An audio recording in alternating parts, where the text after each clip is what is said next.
this room today, we have civil society organizations. We also have academia in this room. And I think we can do something about this to change some of these numbers by advocating, by researching, by giving information, by raising a voice. As civil society, as academia, as private sector, it is upon us to show up in this transport space and do what we expected to do to save our people, to save that one life.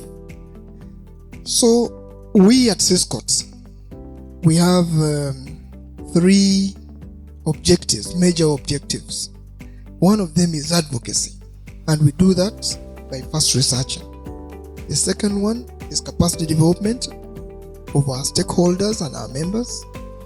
And then the last one is about institutional development. But for this exercise today, we as CSOs partnered with GIZ to develop, to come and try to assess and see how we are faring on a plan that was approved by the Ministry of Works and Transport in 2021. Thank you for coming, and I wish you good deliberations in this dissemination.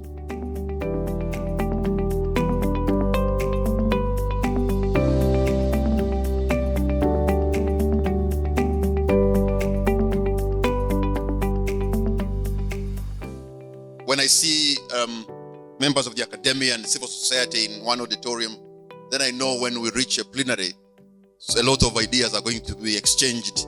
So we'll go back when we're not the same in terms of how we understand the transport sector in Uganda.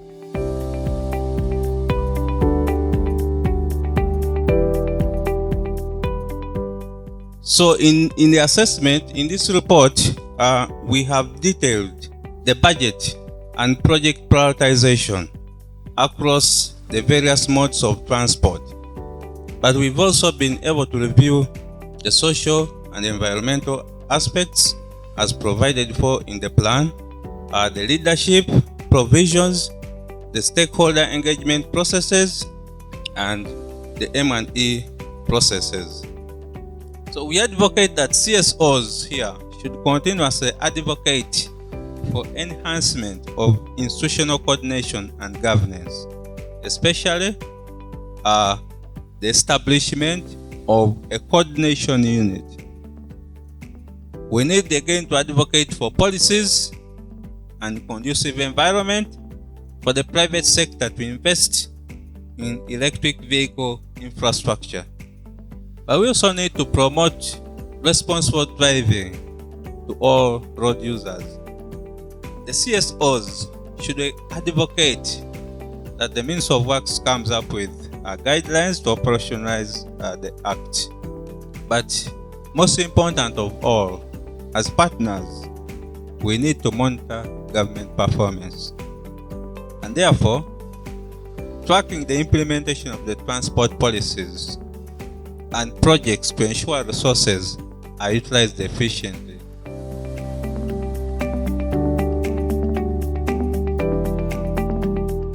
So I think as CSOs, it goes back to what really we can do to ensure that government really ups its game when it comes to implementing these projects. We've actually been monitoring, especially in terms of the human rights violation. So when we were petitioned, because it was a court case, so they petitioned us as a human rights leaning organization. We went and did the fact-finding mission, and were able to unearth a number of things. But again, all this comes as a result of lack of civil society involvement. God helps us and saved our lives. Many things need to be done by CSOs or by we. There is nothing that we will achieve in reducing road carnage unless if drivers themselves are empowered down there for them to go and arrest their fellow drivers. Why?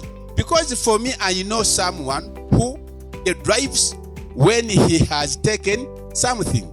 I know someone who has driven 4 times Mbalala, Kampala, Mbalala, Kampala. If you could highlight the opportunities for CSOs, because them knowing the transport master plan, they may not be able to comprehend the technicalities with it. How do we place ourselves? Where do you see that we can support the ongoing works, but also caring towards other needs for people that are not being cared for or may not take precedence or priority by government? One of the best things that a doctor does, a good consultant doctor, is provide a good diagnosis to the problem. Because you can be misdiagnosed and then mistreated, as we have seen.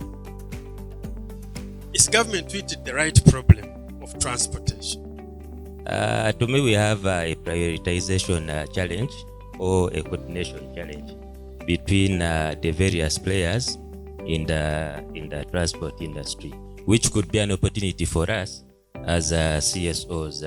Then we are not taking urban planning serious. Yet it should be the core of all development. And the last one will be on EV advocacy.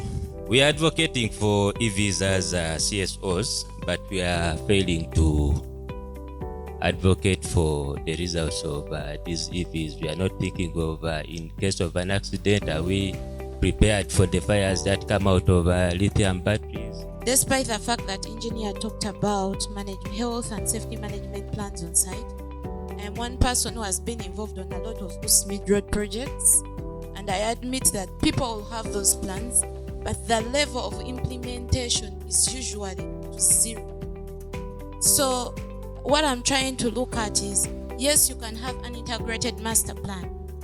Do we have awareness to the users or the people being given these roadworks to work? You have information that they are told about the penalties. Did you interview them? I would recommend that we have early warning signs on the lakes and rivers, especially rivers where we use this transport, because unlike the road where you can detect and say maybe it's raining heavily, there could be a storm. Sometimes the lakes are windy, but the operators just choose to go. I don't know whether because they don't know what is happening. I think it's high time we go to non-infrastructure projects, prioritizing them. I believe that master plan is a journey, just come from afar, and we're still going ahead. CSOs should get to a point where it should now be able to provide an enabling environment for innovations, innovative thinking. Because if we lament about the continuous problems that repeat each and every year, let us allow or encourage a space for innovation, because that is where the solution lies. Case in point, when it comes to issues of inclusivity, very many people, when they are told about disability inclusion, they think about ramps and wheelchairs. They don't think about the economic dimension of things. Personally, I have set up a company that has moved for the last 4 years, providing wheelchair accessible chairs. Globally, the industry now stands at $15.8 billion, and Africa is a virgin market. Case in point, Uganda.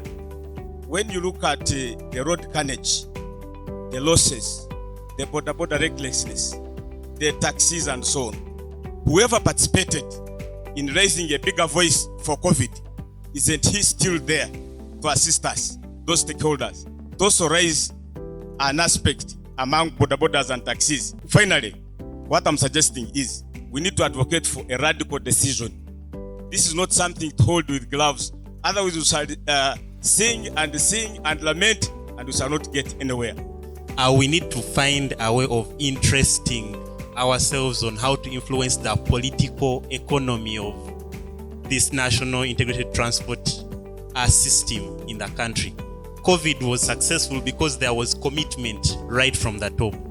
Maybe to the now on the presentation, I thought CS Bag has mentioned a bit of it, showing us how the funding and the budgeting for the master plan has been versus what the general picture of the overall budget is, would sort of paint a clearer picture for someone to give good input onto whether we are prioritizing this or not. you note, the National Integrated Transport Master Plan is spanning between 2021 to 2040, and therefore it's an ongoing plan. So what we are doing is basically to review for purposes of having an input into the next phases of this document. I also wanted to highlight that the views which you have brought out in this engagement are going to form part of the report, which report will definitely be shared with you for action. And CSCOTs will represent civil society at Transport Program Working Group, and we want all the minds and the views of all civil society. We want to take your views in those spaces to make sure that we add our voice to good plans and implementation. Please join us in this struggle to make people's lives better. Thank you very much.